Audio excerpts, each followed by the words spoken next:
국가수사본부장에 임명됐던 정순신 변호사가 아들의 학교 폭력 문제로 하루 만에 사퇴했습니다. 하지만 부실한 인사검증을 두고 후폭풍은 끝나지 않고 있는데요. 이번 사태 어떻게 보십니까? 한동훈 법무장관이 인사검증 업무를 법무로 가져갔잖아요. 왜 가져갔겠습니까, 사실은. 전 정권도 인사검증이 굉장히 부실했다고 주장했었고.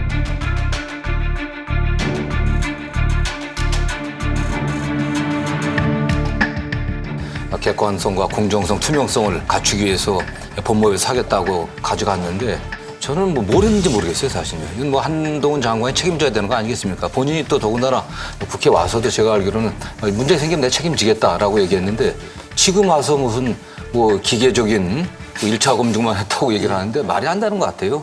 여러 단계가 있어요. 저희는 1차적인 객관적이고 기계적인 검증을 그냥 하는 것이고요. 근데 제가 나중에 그 상황을 보고를 받아보니까 그게 여러 단계에서 한 번도 제대로 걸러지지 않았던 것 같아요. 몰랐던 것 같고. 어쨌든 대통령과 가까운 검사 출신 변호사를 임명하기 위해서 그냥 프리패스 해주려고 했던 게 아닌가라는 그런 의심을 안 할 수가 없습니다. 네. 어떻게 생각하세요? 두 가지 문제가 있죠.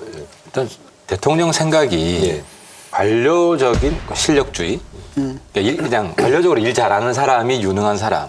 근데 사실 국가 운영이라는 거는 이제 그것도 필요하지만 이제 다양한 직종 계층들을 안배하는 게 필요하거든요. 지역 안배도 필요하고. 근데 이 부분에 대한 고려가 너무 없어요. 그리고 이제 실력이 좋다는 것도 본인이 체험해본 그 범위 안에서만. 자기 아는 사람만. 아는 사람, 그렇게 되는 거죠. 그래서 모르는 사람의 경우에도 자기가 신뢰하는 사람이 추천할 경우에는 써봐야 되거든요. 이걸 잘 못하는 거예요. 그러다 보니까 이걸 탈피하지 않으면 심지어 이제 국회도 검사당으로 바꿀 거다. 이런 지금 루머가 돌아다니는데 제가 쉽게 반박을 못 하겠어요. 경찰이 국가수사본부장에 검사 임명한 것 자체도 잘못됐고. 그리고 이제 검증 잘하겠다고 어쨌든 법무부로 보냈잖아요, 검증단을. 그렇죠. 그럼 검증 실패한 거잖아요. 그럼 한동훈 장관은 적어도 이 건에 대해서는 사과를 해야죠.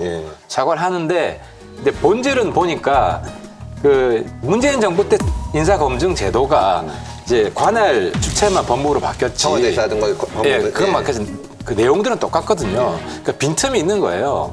본인이 대놓고 거짓말을 하면 이걸 잘 못 찾는.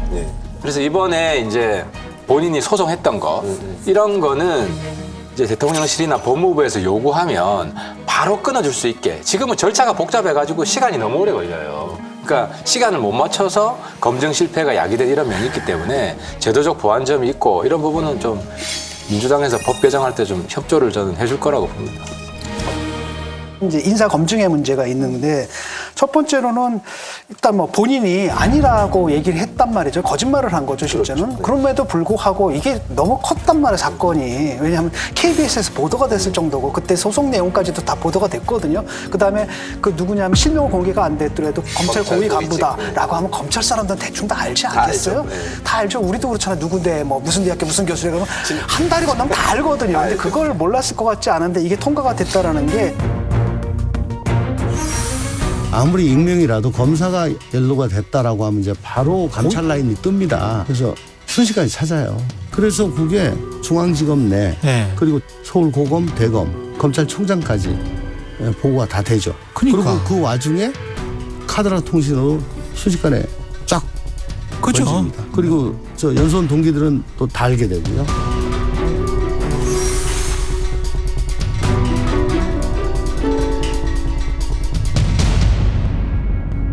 대통령이 검사 시절에 그 경험에 따라서 인사를 하다 보니까 이런 일들이 이제 벌어지는 것 같고 제가 볼 땐 이건 제2의 조국 사태예요.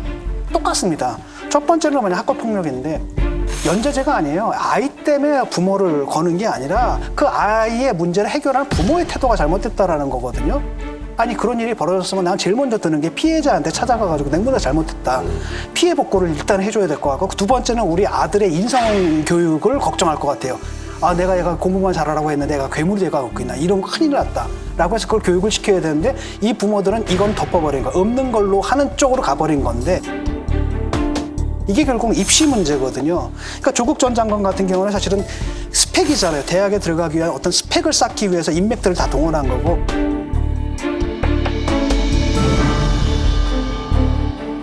이 경우 같은 경우도 알고 보니까 그 시장이 있대요. 마치 스펙 써주고 논문 써주는 시장이 있듯이 이 학폭 처리 변호사 시장이 또 있다 그러더라고요. 그러니까 아마 본인은 그렇게 맡겼겠지. 문제는 뭐냐면 이 사람들이 앉아가지고 생활기록부 처리를 다 해준다라는 겁니다. 이 과정 속에서 어떤 일들이 벌어지냐면은 싸움이 붙어버리는 거예요. 그 다음에 맞고소를 하는 겁니다. 정순신 변호사의 아들이 고교 동급생을 괴롭히다 학교폭력위원회에 회부된 건 2018년 3월. 강원도 학폭위의 재심을 거쳐 석 달 뒤 강제 전학이 확정됐는데 검찰 고위 간부였던 정 변호사는 징계에 불복해 소송으로 맞섰습니다. 1심에서 3심까지 모두 패소했지만 학폭위 강제 전학 처분 후 대법원 확정 판결까지 1년 넘는 세월이 흘렀습니다. 그 기간 피해 학생은 정 씨와 같은 학교에 다니며 2차 피해에 노출됐고 극단 선택까지 시도했습니다. 이를 놓고 학교폭력 가해자의 전형적 행태라는 지적이 나옵니다. 소송을 계속해 생활기록부에 징계 기록이 안 남도록 시간을 끈다는 겁니다. 여기에 대해서 국민들이 엄청나게 분노하는데 이런 민감한 사안인데 이걸 몰랐을까? 근데 네. 대통령 스타일로 볼 때 네. 알면서도 봐주려고 했다. 이건 사실이 아니에요, 제가 볼 때는. 왜냐하면 대통령이 못 참아하는 거 두 가지가 있는데 거짓말하는 경우. 그래서 이번에도 바로 임명 취소를 했잖아요. 봐주려고 했으면 이분이 누구 경질하고 자르고 하는 것에 대해서 굉장히 인색합니다. 그 여론 안 좋던 이상민 장관 끝까지 가잖아요. 그래서 본인의 직접적인 책임이 없으면 안 잘라요. 이건 엄격해요. 이건 어느 정도 룰로 지켜지는 것 같고, 또 만약에 밑에 참모들이 은폐하려고 그랬다 알면서도 이러면 바로 날아갑니다. 그리고 또 한 가지는 대충 다 알겠어요는 아닌 것 같아요. 그러니까 본인이 이 얼마나 창피한 거예요. 자식 문제. 언론에 나서도 실명으로 나지 않았고 본인이 뭐 끝까지 숨겼거나 아니면 누가 물어봤을 수도 있죠. 당신 아들 아냐? 그러면 적극적으로 부인하고 이랬으면 아마 정확히 알기는 어려웠을 수도 있어요.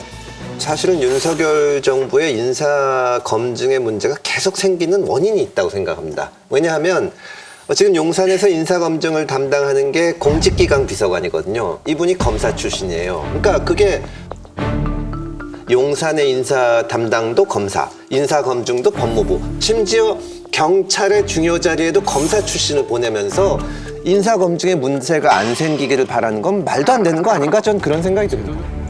이 학폭 문제가 지금 국민들이 가장 관심을 두는 것은 뭐 검증, 인사 이런 게 아니라 그 판결문에도 나오거든요. 그러니까 아이가 가해자가 죄책감이나 죄의식을 느낀 것으로 보이지 않는다. 그런 일을 하고도 자기가 잘못했다고 생각을 안 한다라는 거예요.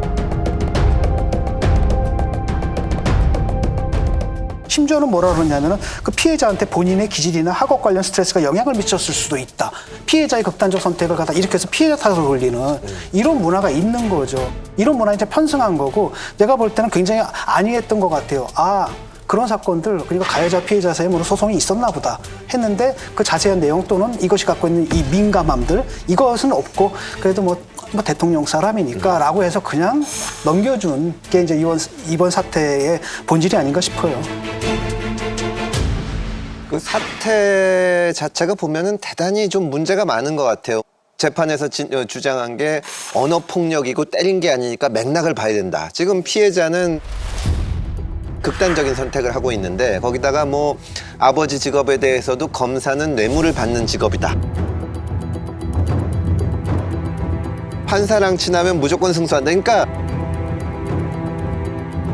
피해자가 대단히 이 압박을 느꼈을 것 같거든요. 이거 보고 정말 깜짝 놀랐습니다. 그러니까 어떻게들 보세요? 그게 이제 피해자한테 네가 아무리 그래봤자 소용없어. 너를 도와줄 사람이 없다라는 맥락에서 그 얘기가 나오는 거거든요. 우리 아버지가 아는 사람도 많고 판사를 하면 항상 무죄 판결을 받을 수가 있고 그러니까 너 피해자 네가 할 수 있는 일이 아무것도 없어라는 그 가해 구조 속에서 전형적으로 나오는 멘트예요. 그게. 예.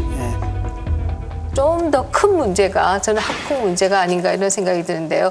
우리가 굉장히 우려하는 것 중에 하나가 정치의 사법화인데 이제 교육도 사법화가 이루어지고 있는 것이 아니냐 이런 면에서 굉장히 씁쓸하다라는 생각을 하게 되고요. 가해 학생은 결국 대학까지 무사히 갔음에도 불구하고 피해 학생은 지옥 속에 살고 있었다라고 하는 것이고요. 그런 가운데에서 그들이 지속해서 같이 생활을 할 수밖에 없는, 그것도 또 강원도에 떨어져 있는 학교 내에서 기숙사 생활을 같이 했다라고 하는 게 그 피해 학생에게는 얼마나 힘든 일이었을까를 생각해 본다라고 하면 좀 더 이 학폭에 대한 시스템도 만들어져야 되는 게 아니냐 이런 생각이 드는데요.